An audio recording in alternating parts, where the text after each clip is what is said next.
parfois, il y a des petites surprises. Aujourd'hui, donc, on a eu l'ISM manufacturier aux États-Unis. On attendait en hausse. Il est en baisse, là, au mois d'octobre. Alors, le shutdown avait déjà démarré. Il y a peut-être un problème de confiance. En tout cas, ça a eu un impact sur les indices, puisque d'un coup, avec cet ISM manufacturier, le S&P s'est mis à reculer. Puis là, il repasse déjà dans le vert. C'est-à-dire qu'à chaque fois qu'on se fait peur, Daniel, on y trouve une opportunité de racheter immédiatement le marché. Est-ce que vous sentez que c'est parti pour durer, ça ? Alors, ça a duré déjà depuis le début de l'année parce que les meilleurs investisseurs, ce sont les particuliers qui, au moment de Liberation Day, ont investi, alors que les professionnels n'ont pas investi. Et aujourd'hui, on voit qu'à chaque petite baisse sur le marché, les particuliers interviennent et reprennent pied dans le marché. Donc, ils en profitent. Mais il n'y a pas que. Il y a aussi les hedge funds. Les hedge funds sont très, très, très actifs. Il y a un bouleversement qui est en train de se mettre en place, notamment à Londres, où ça va devenir sans doute une des premières places pour les quant research et les traders quantitatifs. Et ces gens-là travaillent énormément sur des algorithmes avec une utilisation très très forte des dérivés, ce qui explique cette forte volatilité. On a eu 119 séances en 2025 où on a eu des fluctuations de valorisation quotidienne de plus de 100 milliards. On n'a jamais connu ça. Donc ça veut dire que le marché qui donne peu de volatilité en réalité, on regarde les indices dans les chiffres, sur le VIX.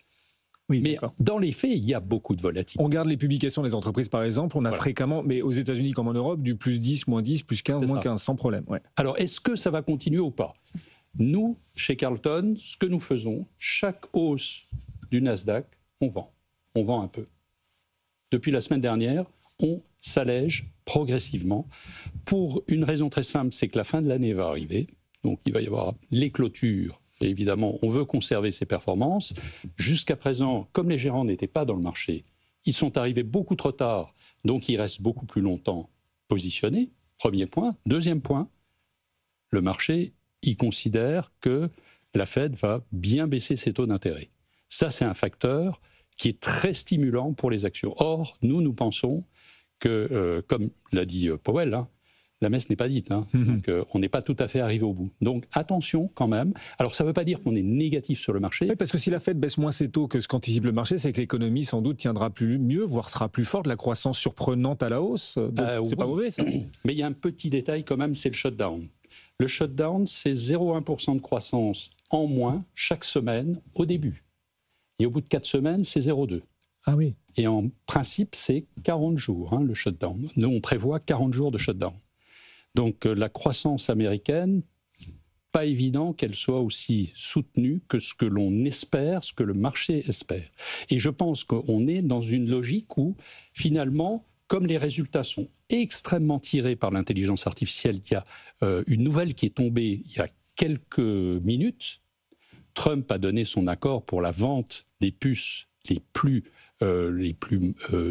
récentes et les plus efficientes à l'Arabie Saoudite et aux Émirats Arabes Unis, qui sont en train de créer des data centers de très haute technologie. Et on a une véritable guerre qui est en train de se mettre en place sur justement ces data centers. Chaque État veut avoir ces data centers. Nvidia gagne 3% à l'instant. Sur ça va profiter à Nvidia. C'est évident.